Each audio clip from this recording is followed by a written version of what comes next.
He was such a special person. He was a special person.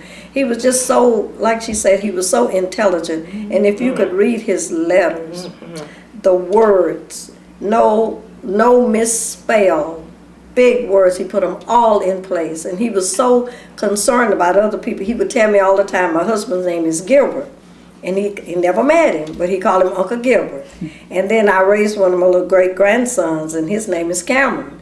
And he would always say, Uncle Gilbert and Cameron, and he would always give some encouraging word. Tell Cameron to read as much as he can. Just read and try to get as much as he can out of school, because it's going to be needed.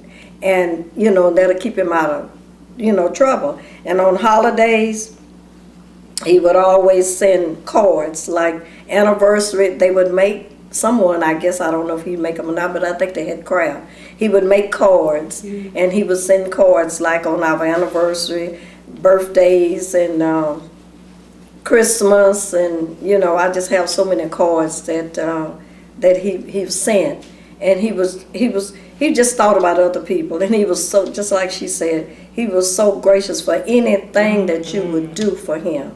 And he was just like she said, he was so happy. At that time, my sister was in the hospital when he needed shoes. She was sick. I had never met Johnny.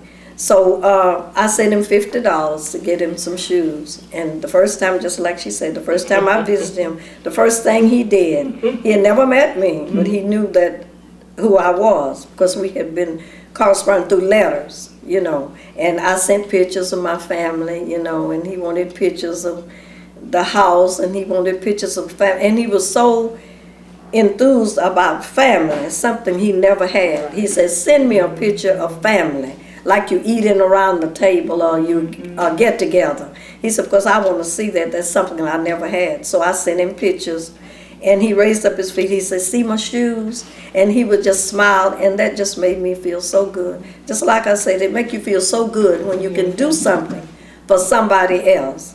But in order to do that, you're going to have to forget self. And he would write letters, and just, and he needed some books. He wanted books, not he wanted this book about Obama, The Audacity of Hope, and Smileless Travel. He wanted this, What I Know About Growing Up, you know, and I went to the bookstore, and they sent the books, and I did get my books back. He told me, I'm going to be sure that you get your books back. And, you know, just anything you could do for him, he was just so thankful, you know, because, and it made you feel bad to know that a child would grow up and never had nothing to make him. And I'm thinking that this is what made him do what he did, because he felt like, oh, nobody cares.